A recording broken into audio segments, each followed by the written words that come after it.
There is a big possibility that a fourth round of stimulus checks will be going out to those on Social Security. House Speaker Nancy Pelosi says that the House of Representatives will continue to make changes on the infrastructure bill.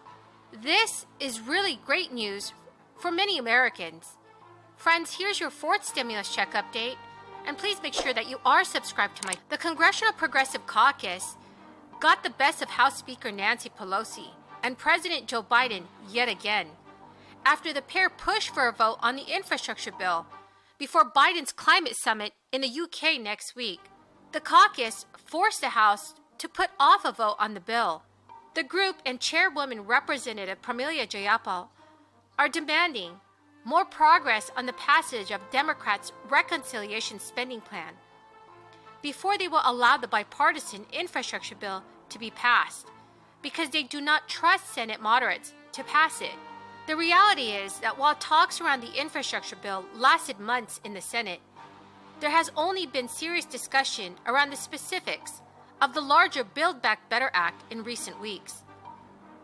Members of our caucus will not vote for the infrastructure bill without the Build Back Better Act. We will work immediately to finalize and pass both pieces of legislation through the House together, she added. Jayapal and her members also endorsed a framework for a reconciliation bill that President Biden released, which would cost $1.75 trillion. $1.75 trillion is a very large amount of money, but it's half of the $3.5 trillion progressives were originally pushing for at the beginning of the reconciliation process. And now some progressives had their sights set even higher on a bill that might cost $6 trillion or more. So friends, what do you think the price tag for the budget reconciliation bill should be? Please leave your thoughts in the comments section below. Now, on a totally different matter, in recent years, Washington Democrats have shown an alarming willingness to invent crises to justify radical ideas. They've tried to vilify our independent judiciary and exhume the concept of court packing from the ash heap of history. They tried to sell a 50-state federal takeover of election laws by fear-mongering about mainstream and reasonable state decisions.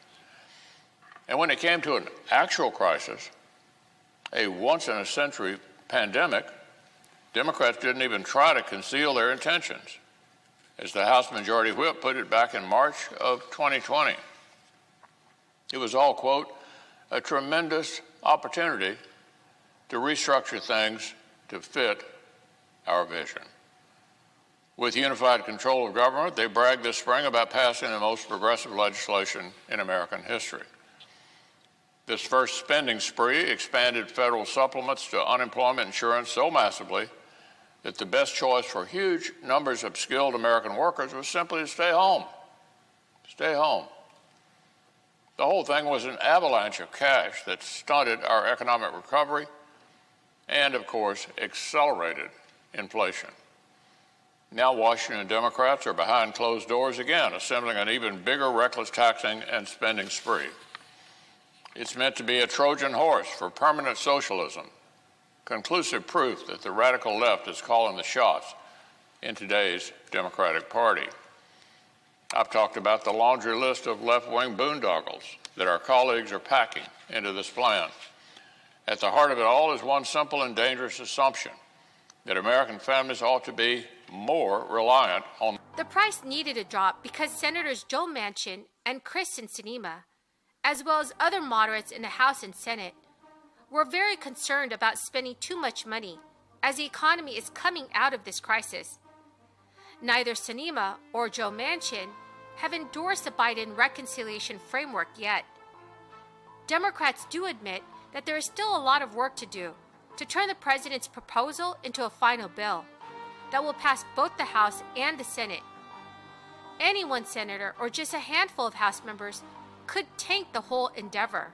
But with progressive support for a plan that represents massive compromises on many of their biggest priorities, Democrats appear to be inching closer to a deal that could see both infrastructure and reconciliation pass in the month of November.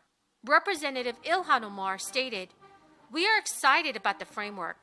We are excited about the progress that has been made. Right now, calls for fourth stimulus checks are continuing to grow. Stimulus checks were given to Americans as a way to boost the economy and help the Americans desperately in need of financial help. Many Americans are actually owed $1,400 and will not be paid until 2022. Anyone who added a new baby to their family in the year 2021 is owed that $1,400 with their 2021 tax return. Friends, the key word for this video is meatloaf. If you would like to enter today's Walmart gift card giveaway, please make sure that you are subscribed to my channel. Click and like this video and comment below the keyword.